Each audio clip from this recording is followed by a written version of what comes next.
बिस्मिल्लाहिर्रहमानिर्रहीम। आज weekend start हो रहा है तो हमारा जो डिप्लोमा इन प्रोक्योरमेंट सप्लाई है उसको मैं वीकेंड पे नहीं करता ताकि दूसरे कुछ टॉपिक्स भी अटेंड कर लिए जाएं, जैसे इंपोर्ट का चल रहा है या कुछ क्वेश्चन भी आ जाते हैं। तो ये पंकज कुमार का क्वेश्चन है, स्पेंड एनालिसिस क्या होते हैं। देख, स्पेंड एनालिसिस जो आपने स्पेंड किया है, जो खर्च किया है, उसका एनालिसिस है कि जो आपने खर्च किया है वो किस मद में खर्च किया, यानी किस हेड में खर्च किया है। तो उसको आप एनालाइज करते हैं कि क्या इस जगह पे जितना खर्च हुआ है वो इससे पहले जो खर्च हुआ था उससे ज़्यादा है या उससे कम है या उसके बराबर है। तो इस एनालिसिस से आपको ये समझ आती है कि अगर मैंने पिछले माह, फॉर एग्ज़ाम्पल आप पर्सनल अगर अपने आप को ट्रीट करें, तो मैंने पिछले माह कपड़ों के ऊपर इतना खर्च किया था, इस माह उससे ज़्यादा किया है। शूज़ लिए, इस माह नहीं लिए। डॉक्टर की कोई फ़ीस है, कोई दूध वाले की फ़ीस है, बच्चों की अखराजात है, जो भी आपने अपनी सैलरी में से अखराजात किए हैं,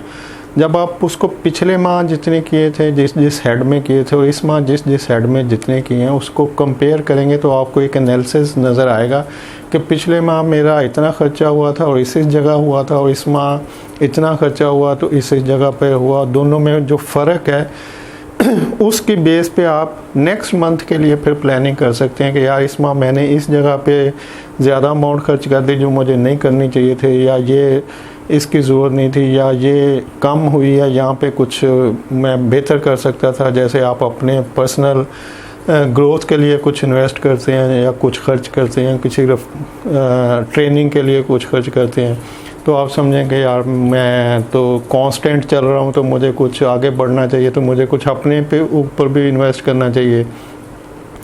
इस तरह की कुछ समझ बूझ आती है आपको जब आप अपने मंथली अखराजात का एनालिसिस करते हैं और उसको कंपेयर करते हैं फिर पिछले माह से या उससे पिछले माह से, तो आपको एक ट्रेंड समझ आता है कि मेरी कितनी अमाउंट किस जगह पर मंथली खर्च हो रही है और मुझे किस जगह सेविंग करनी चाहिए और किस जगह पे थोड़ी अमाउंट बढ़ा देनी चाहिए ताकि मैं आगे फ्यूचर में बेहतर इससे कुछ रिज़ल्ट ले सकूं। और जो अमाउंट बढ़ानी है वो आप सेविंग में बढ़ा सकते हैं, आप अपनी पर्सनल ग्रूमिंग के ऊपर, जो कैरियर ग्रोथ है उसके ऊपर बढ़ा सकते हैं, आप कुछ लग्जरी आइटम जो कि लंबे अरसे तक चल रही होती हैं उनके ऊपर बढ़ा सकते हैं। इसको लग्जरी आइटम को मैं इसलिए कह रहा हूँ कि फॉर एग्ज़ाम्पल अगर मैं एक टीवी ख़रीदता हूँ तो जो 10-15 साल आगे चलना है, तो मैं समझता हूँ कि ये एक आपकी नेसेसिटी है। आप अगर कुछ टाइम टीवी एंजॉय करना चाहते हैं, वो बेशक एक आध घंटा ही हो, तो आपके पास एक बड़ा टीवी और ज़्यादा HD या HD+ कुछ जो आते हैं वो हो, तो आप उसको अगले 10 साल तक एंजॉय कर सकते हैं। तो आप इस तरह की जो आपकी रिक्रिएशनल एक्टिविटीज़ है उसके ऊपर सोच सकते हैं कि मुझे यहाँ पे कुछ अमाउंट बढ़ानी चाहिए। ऑफिस में बड़ी टेंशन है तो मैं कुछ एंजॉयमेंट कर लूँ, तो वहाँ पे बढ़ा देनी चाहिए। या जो भी आपको जब एनालिसिस करेंगे तो आपको समझ आएगी कि यहाँ पे गलत खर्च हुआ है, यहाँ पे ठीक हुआ है और यहाँ पे कम होना चाहिए, यहाँ पे ज़्यादा होना चाहिए। तो ये जो एनालिसिस है आपकी पर्सनल, जो आप खर्च कर रहे हैं मंथली अपनी सैलरी को, इसको आप स्पेंड एनालिसिस कहेंगे कि जी मैंने जो स्पेंड किया है उसका मैंने जब एनालिसिस किया पिछले 2 माह का, 3 माह का, करंट मंथ से, तो मुझे समझ आई। अब देखते हैं कि किसी ऑर्गेनाइजेशन में स्पेंड एनालिसिस कैसे होता है। और ऑर्गेनाइजेशन को तो स्पेशली इसकी ज़रूरत होती है क्योंकि कंपनी का मकसद कुछ प्रॉफिट कमाना होता है, और प्रॉफिट उसी वक्त आप कमा सकते हैं जब आपका कंट्रोल होते हैं, जब आप जो खर्च हो रहा है उसको अंडर कंट्रोल खर्च करें। अगर आप उसको बेदर्दी से खर्च करते जाएंगे, जिस जगह जिस चीज़ की ज़रूरत है वो आप साइन कर रहे हैं कि ठीक है ये भी लो है, ये भी कर लें, ये भी कर लें, तो उस वक्त फिर कंपनी के अखराजात बढ़ जाएंगे और इनकम कम होगी और प्रॉफिट ज़ीरो हो जाएगा। तो इसलिए अखराजात को हमेशा कंट्रोल किया जाता है कि जी हमारा, बल्कि बजट बनाया जाता है। साल के शुरू में हर कंपनी अपना टोटल बजट बनाती है कि हमने नेक्स्ट ईयर में कितना खर्च करना है, तो उस खर्च करने की अमाउंट को फिर कंट्रोल किया जाता है कि जो हमने सोचा था कि इतना खर्च करना, उससे अमाउंट आगे ना जाए। और जो खर्च करना होता है वो बेस कर रहा होता है आपकी सेल फोरकास्ट पे। किसी भी ऑर्गेनाइजेशन में, कंपनी में साल के शुरू में फोरकास्ट की जाती है कि हमने नेक्स्ट ईयर में कितनी सेल करनी है, और वो जो सेल हमने करनी है उसको पिछले साल की जो सेल हो चुकी होती है उससे कोई 10, 15, 20% ज़्यादा रखा जाता है। जैसे अगर जून में हर कंपनी प्लानिंग करती है कि हमारा इस साल टोटल जो सेल हुई है जुलाई, पिछले साल जुलाई से इस साल जून तक, वो इतने मिलियन, बिलियन, ट्रिलियन की सेल है, तो जो भी अमाउंट उनकी निकलती है कि हमारी इतनी सेल है, अब उसका फिर 10-15% या 20% के करीब जो भी उस कंपनी की पॉलिसी पीछे चलती आ रही हो कि हमने सेल को इतने % इंक्रीज़ करना है। और वो जो इंक्रीज़ सेल होती है वो एक तो पॉपुलेशन बढ़ जाती है, उसकी वजह से सेल इंक्रीज़ होती है। दूसरा, कंपनी कुछ अपने टैक्स यूज़ करती है, मार्केटिंग सेल के टैक्स यूज़ करती है, डिस्ट्रीब्यूटर को कुछ इंसेंटिव बेहतर दे सकते हैं, उससे सेल बढ़ जाती है। तो वो जो सेल्स और मार्केटिंग के टैक्स हैं वो यूज़ किए जाते हैं। दूसरा, पॉपुलेशन बढ़ती है जिससे ऑटोमेटिकली सेल 10-15% नॉर्मली हर साल इंक्रीज़ होती रहती है। ये नेचुरल फिनोमेना है। और अगर कंपनी ज़्यादा एफर्ट्स करे तो वो 10-15%, 20-25 तक भी जा सकती है, या कोई नई टेरिटरी ऐड कर ले, एक्सपोर्ट करना शुरू कर दे, एक्सपोर्ट में नए कंट्री ऐड करना शुरू कर दे, तो फिर वो इससे ज़्यादा भी जा सकती, 15, 20, 25 से 50 और 100% भी जा सकती है अगर वो नए कंट्रीज़ और ऐड करती जाए। तो बस नॉर्मली जो विद इन कंट्री सेल होती है वो 10-15% तक एनुअली बढ़ जाती है। तो अब जो पिछले साल की सेल हुई थी उसमें जब बढ़ी हुई सेल जो आगे बढ़नी है 10-15%, उसको ऐड करके सेल की एक टोटल फिगर निकल आएगी कि हमारी नेक्स्ट ईयर की सेल इतनी होगी। अब उस एक्सपेक्टेड सेल में से जो ऑनर का प्रॉफिट होगा, से कि वो 10% प्रॉफिट है, तो वो 10% प्रॉफिट पहले ही अलहदा कर लिया जाएगा कि जी ये तो मियाँ साहब की जेब में जाना है। और जो बाकी अमाउंट बचती है उसका फिर उसको डिवाइड किया जाता है डिफरेंट चीज़ों के ऊपर कि जी इसमें से इतनी अमाउंट हमने जो प्रोडक्शन करनी है उनके रॉ मटेरियल और पैकिंग मटेरियल और जो भी चीज़ें इस्तेमाल होनी है वो आएंगी, और इतनी अमाउंट हमने जो एडमिन एक्सपेंस है डिफरेंट डिपार्टमेंट जो चल रहे हैं उस पर लगानी है, इतनी अमाउंट सैलरी पे जाएगी, इतनी अमाउंट इलेक्ट्रिसिटी और यूटिलिटी बिल्स के ऊपर जाएगी। इसी तरह अगर हमने कोई नेक्स्ट ईयर में नया प्रोजेक्ट स्टार्ट करना है, कोई प्लांट मशीनरी चाहिए, कोई नया यूनिट कंस्ट्रक्शन करनी है, उस पे कुछ उसके लिए कुछ चाहिए, तो वो उसमें से निकाला जाएगा कि इतनी अमाउंट यहाँ पर चाहिए। तो ये सब चीज़ें जो आपने नेक्स्ट ईयर में प्लान करनी है कि हमने ये काम करने हैं, उस सब के लिए वो जो प्रॉफिट मियाँ साहब का निकाल के बाकी अमाउंट बचती है उस अमाउंट को फिर डिवाइड किया जाता है डिफरेंट हेड में। और वो डिफरेंट हेड क्या है, नंबर 1 प्रायोरिटी पे रॉ मटेरियल होते हैं, क्योंकि वो जो सेल होनी है आइटम उसके लिए जो रॉ मटेरियल चाहिए वो आप के मोस्ट अर्जेंट आइटम है, वो मिलेंगे तो आपकी प्रोडक्शन होगी, सेल होगी, सेल होगी तो पैसा आएगा। तो इसलिए रॉ मटेरियल की अमाउंट एक बड़ी अमाउंट होगी, वो सेपरेट हो गई, अलहदा कर लिया आपने। उसके बाद पैकिंग मटेरियल या प्रोडक्शन रिलेटेड जो आइटम बन रही है उसके रिलेटेड जो भी चीज़ें होंगी, रॉ मटेरियल प्लस दूसरी चीज़ें, उनका बजट आपने सेपरेट कर लिया। फिर हर डिपार्टमेंट का एक बजट बनेगा। हर डिपार्टमेंट से मुराद है कि एडमिनिस्ट्रेशन डिपार्टमेंट अपना बजट बनाएगी कि हमने पिछले साल कितने अखराजात किए हैं पूरी कंपनी में डिफरेंट जगहों पे जो हमारे अंडर आती हैं चीज़ें, और इस साल हम सेम अखराजात अगर करते हैं तो वो कितने होंगे। हो सकता है कि प्राइसेस बढ़ने की वजह से वो अखराजात थोड़े बढ़ जाएं, तो वो अपना एक बजट बनाएगी। फिर सेल्स मार्केटिंग वाले अपना बजट बनाएंगे, मार्केट वाले ये बजट बनाएंगे कि जी हमने पिछले साल इतने अमाउंट की एडवर्टाइजमेंट की थी टीवी पे, रेडियो पे, न्यूज़पेपर पे, मैगज़ीन में, इंटरनेट के ऊपर, तो इस साल हमने चूँकि सेल 20% बढ़ा दी है तो हमें जितना हमने पिछले साल बजट यूज़ किया था उसका 20% ज़्यादा करके हम अपना बजट वो बनाएंगे कि नेक्स्ट ईयर हमने सेल ज़्यादा लेनी है तो हमें मार्केटिंग भी ज़्यादा करनी पड़ेगी, तो वो भी अपना बजट बनाएंगे।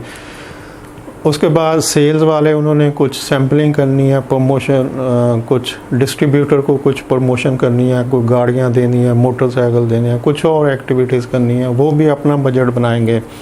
HR वाले अपना बजट बनाएंगे कि जी हमारे नेक्स्ट ईयर की क्या क्या रिक्वायरमेंट है, कोई एम्प्लॉयज़ हायर करने हैं, कोई उनके बोनस में इजाफा करना है, कुछ और, वो अपने सारा बजट बनाएंगे। और जितने डिपार्टमेंट होंगे, IT डिपार्टमेंट अपना बजट बनाएगा। और ये सारे बजट जब बनेंगे तो वो बजट पिछले साल से कंपेयर हो रहे होते हैं कि जी पिछले साल हमने चूँकि इतनी अमाउंट खर्च की थी, तो वो अमाउंट प्लस अगर कुछ नई चीज़ें ऐड होनी है तो वो उसमें ऐड होके तो नेक्स्ट ईयर का बजट बन जाएगा। अब ये जो बजट है ये स्पेंड एनालिसिस की बेस पे बन रहा होता है कि हमने पीछे खर्च क्या किया था, आगे खर्च क्या करना है। अब यहाँ से आपको ये समझ आ रही है कि जब आप पिछले साल के, हर डिपार्टमेंट जब पिछले साल का बजट देखता है तो अगर पिछले साल प्रोक्योरमेंट डिपार्टमेंट ने जो बजट बनाया था उसमें उसने 2 परचेज़र को नई मोटरसाइकिल लेके दी थी, तो वो नेक्स्ट ईयर में ऐड नहीं करेंगे क्योंकि वो तो अभी पिछले साल ही नहीं है। तो यहाँ से वो अमाउंट कट हो जाएगी कि भाई नहीं मोटरसाइकिल नहीं लेनी तो इसको छोड़ दें, ये अमाउंट ख़त्म कर दें। आपको कोई वाईफाई चाहिए, जो परचेज़र बाहर जाते हैं, कोई मोबाइल नए लेके देने हैं एम्प्लॉइज़ प्रोक्योरमेंट डिपार्टमेंट वालों को, कोई लैपटॉप नए लेके देने हैं, कुछ और चीज़ें ऐड करनी हैं, तो उस बेस के ऊपर वो स्पेंड एनालिसिस हो रहा होता है कि क्या नेसेसरीली क्या रिक्वायर्ड है, क्या अर्जेंट है और क्या नॉर्मल है। तो उसकी बेस पे वो फिर कुछ चीज़ें ऐड कर ली जाएंगी, कुछ निकाल ली जाएंगी। लेकिन हर स्पेंड एनालिसिस को पीछे जो हो रहा होता है उससे कंपेयर किया जाता है। पिछले साल जो हुआ था उससे कंपेयर किया जाएगा, या पिछले माह जो हुआ था उसको कंपेयर किया जाएगा, या पिछले क्वार्टर में जो हुआ था वो इस क्वार्टर से। मतलब आप एक कंपैरिजन कर रहे होते हैं एक फ़िक्स पीरियड का एक फ़िक्स पीरियड से। अगर आप मंथली स्पेंड एनालिसिस कर रहे हैं, ये अभी मैं आपको बता रहा हूँ कि जब किसी ऑर्गेनाइजेशन का ओवरऑल स्पेंड एनालिसिस किया जाता है, अभी ये प्रोक्योरमेंट का एनालिसिस नहीं हो रहा कि टोटल जो पूरी कंपनी में जो कुछ स्पेंड हो रहा है उसका जब आप एनालिसिस आप किस तरह से करेंगे। तो जो भी डिपार्टमेंट जिन चीज़ों को एनालिसिस कर रहा होता है कि ये चीज़ें हमने पीछे की हैं और नेक्स्ट हमने इनमें से कौन सी छोड़नी है, कौन सी ज़रूरी है या कौन सी नई ऐड करनी है, उसकी बेस पे फिर उनको डिसीजन करने में आसानी होती है। उनको पिछले साल या पिछले जो भी वो कंपेयर कर रहे हैं पीरियड, उसको जब वो देखते हैं, उसको एनालिसिस करते हैं कि इसमें आइटम्स कितनी आए, उनकी अमाउंट कितनी थी और टोटल अमाउंट उसके ऊपर कितनी खर्च हुई, क्या उसका हमें बेनिफिट हुआ या कि वो सरप्लस पड़ी रही। जैसे कि सब लोगों को नए मोबाइल लेके दिए, तो क्या इसकी उतनी ज़रूरत थी या नहीं थी, तो क्या अभी नए लेने हैं, या कोई और भी ज़रूरत जो भी डिपार्टमेंट की हो सकती है। मतलब मैं अभी मेरे ज़हन में कुछ ऐसी चीज़ें नहीं है कि जी ये होनी चाहिए। मतलब हम एनालिसिस कर रहे हैं कि हमने पिछले साल में ये चीज़ें अपने बजट में लिखी थी। होता यह है कि जब ईयर एंड होता है तो बजट में कुछ सरप्लस अमाउंट बच जाती है जो यूटिलाइज़ नहीं होती, तो उस वक्त उस अमाउंट को अफरा तफरी में किसी ना किसी जगह खर्च कर दिया जाता है कि सारा ऐसे करते हैं एनुअल डिनर कर लेते हैं, 50,000 तो उस पर खर्च हो जाएगा, या 1 लाख उस पर खर्च हो जाएगा, या हम एक गाड़ी नई ले लेते हैं प्रोक्योरमेंट डिपार्टमेंट के लिए, या कुछ और ऐसा कर लेते। तो इस तरह की चीज़ें फिर वो जो सरप्लस अमाउंट बची होती है उसको यूटिलाइज़ करने की कोशिश की जाती है, स्पेशली जहाँ पर डायरेक्टली मियाँ साहब नहीं बैठे होते, मतलब मालिक खुद नहीं बैठा, मैनेजमेंट किसी एम्प्लॉइज़ के पास है, CEO एम्प्लॉइज़ में से यार, और उसको बोर्ड ऑफ डायरेक्टर को आगे रिपोर्टिंग करनी है। तो वहाँ पे इस तरह की चीज़ें चल रही होती है कि जी बजट को फुली यूटिलाइज़ करके किसी ना किसी हेड में इस अमाउंट को खर्च कर दिया जाए। लेकिन जो छोटी कंपनीज होती हैं जहाँ मालिक डायरेक्टली लुक आफ्टर कर रहा होता है, तो वहाँ पे फिर केयर की जाती है कि नहीं यार, जब ये मियाँ साहब के पास जाएगी शीट कि ये चीज़ें, तो वो कहेंगे ये भी आपने सरप्लस लिख दिया, इसकी ज़रूरत ही नहीं, ये पिछले साल भी आपने लिखा था उसको यूटिलाइज़ ही नहीं किया। तो इस तरह से ये डिपेंड करता है कि जो ऊपर बंदा बैठा है जिसने उस बजट को अप्रूव करना है, उस स्पेंड को अप्रूव करना है कि आप ये खर्च कर लें अमाउंट, वो उसकी अथॉरिटी किस टाइप की है, कि वो डायरेक्ट मालक है या कि वो एम्प्लॉइज़ में से ऊपर आके सुपरवाइज़ कर रहा है। तो बहरहाल स्पेंड एनालिसिस किसी भी कंपनी की जो खर्च हुआ है और जो खर्च करना है उसका एनालिसिस है कि जो हमने खर्च किया उसमें से क्या ज़रूरी था और क्या सरप्लस हुआ, और आगे हमने जो करना है उसमें से किस चीज़ों को हम स्किप कर सकते हैं, क्विट कर सकते हैं, छोड़ सकते हैं, और किन चीज़ों को हमने आगे लेके चलना है। उसमें एडमिन की चीज़ें हो सकती हैं, उसमें जर्नल आइटम हो सकती हैं, लेकिन जो रॉ मटेरियल और प्रोडक्शन रिलेटेड है वो तो हर हाल में फिक्स होंगी। इसका एक छोटा सा ओवरव्यू दे देता हूँ कि जैसे अगर इसको जब आप एक्सेल में सीट बनती है, वैसे तो अभी सारा कुछ कंप्यूटराइज हो चुका है, ओरेकल और सैप और इस तरह के जो सॉफ्टवेयर हैं, फिर लोकली लोगों ने बहुत सारे सॉफ्टवेयर बनाए हुए हैं डिफरेंट डिपार्टमेंट्स के लिए, कि HR के लिए कोई और सॉफ्टवेयर चल रहा होता है, प्रोक्योरमेंट के लिए भी चल रहा है, प्रोक्योरमेंट अकाउंट्स को लिंक करने के लिए भी चल रहे होते हैं, और इंटीग्रेटेड सिस्टम भी होते हैं कि सारी कंपनी एक ही सिस्टम में इंटीग्रेटेड होती है और वो एक ही सॉफ्टवेयर चल रहा होता है। तो वहाँ पे ये चीज़ें ऑटोमेटिकली कैलकुलेट हो रही होती हैं। जब सॉफ्टवेयर बनवाया जाता है या कस्टमाइज़ करवाया जाता है जिस कंपनी से आप लेना चाहते हैं, तो उस वक्त उन लोगों को बता दिया जाता है कि भाई हमारी ये रिक्वायरमेंट है, हम ये फिगर जो है ना वो उसका एनालिसिस करना चाहते हैं, या इस स्पेंड में हम देखना चाहते हैं कि क्या खर्च हो रहा है। जैसे रॉ मटेरियल पे कितना खर्च हो रहा है, जनरल आइटम के ऊपर कितना खर्च हो रहा है, फूड जो सर्व किया जाता है एम्प्लॉइज़ को उस पर कितना खर्च हो रहा है, टॉयलेटरीज़ पे कितना खर्च हो रहा है, IT के ऊपर कितना खर्च हो रहा है। तो ये सब चीज़ें सॉफ्टवेयर ऑटोमेटिकली कैलकुलेट कर रहा होता है जब अगर आपने सॉफ्टवेयर बनाते वक्त इन चीज़ों को ऐड करवाया हो। तो स्पेंड एनालिसिस आप जस्ट वन क्लिक के ऊपर होता है कि आपको जो भी आपका स्पेंड के रिलेटेड आपको जो भी एनालिसिस चाहिए, आप जब कंप्यूटर को वो कमांड देंगे तो वो खुद ही निकाल देगा कि इतने पीरियड से इतने पीरियड तक इस हेड में कितनी अमाउंट्स खर्च हुई हैं, कितनी एंट्रीज़ हुई हैं और क्या क्या रेट थे, टोटल अमाउंट क्या है, ग्रैंड टोटल क्या है। तो ये सब चीज़ें ऑटोमेटिकली कैलकुलेट हो जाती हैं। लेकिन मकसद इसका यही होता है कि हम ये देखें कि क्या हमने जो खर्च किया है वो ठीक किया, और अगर नहीं किया तो आगे हमने इसको कैसे प्लान करना है। तो इसमें हम देख लेते हैं कि ये हमारा बजट है 1 साल का, ये इस साल का बजट है, और ये हमारी सेल है और ये हमारी इस साल की सेल है। तो ये बजट था और ये सेल है। बजट कम था, सेल उससे ज़्यादा, यानी जितनी अमाउंट हमने खर्च की उससे ज़्यादा हमने कमा ली। इसी तरह हमने नेक्स्ट ईयर जो ये आप समझ लें कि ये 2020 है और ये 2021 है। तो यहाँ पर बजट यहाँ पे आ रहा है, यहाँ पे बजट आ रहा है, और ये वाली सेल है। तो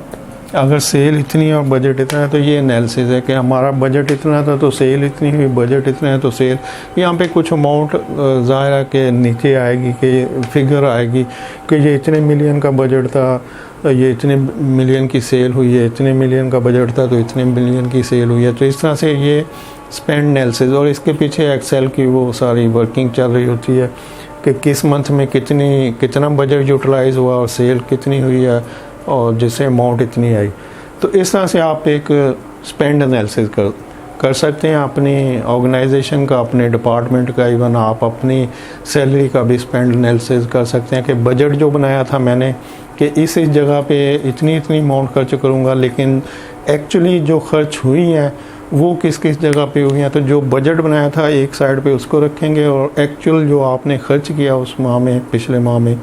उसको रखेंगे तो आपको क्लियरली समझ आ जाएगा कि बजट में ये चीज़ें मैं नहीं ख़रीद सका जो मैंने रखी थी, लेकिन कुछ एक्स्ट्रा चीज़ें जो जब मैंने खर्च किया तो वहाँ पे एक्स्ट्रा चीज़ें परचेज़ हुई। कोई डॉक्टर की फ़ीस एक्स्ट्रा आ सकती है, ट्रैवलिंग कुछ एक्स्ट्रा आ सकती है, कोई रिलेटिव एक्स्ट्रा ऐड हो सकते हैं। तो इस तरह से कुछ भी आपके जो बजट होता है और जो फिज़िकल एक्सपेंडिचर होते हैं उसमें कुछ फ़र्क आ सकता है। तो जब दोनों को कंपेयर करेंगे तो फिर आपको ये वो स्पेंड एनालिसिस है जिसकी बेस के ऊपर फिर आप तीसरे माह जब यानी कि नेक्स्ट हमने एक तो खर्च किया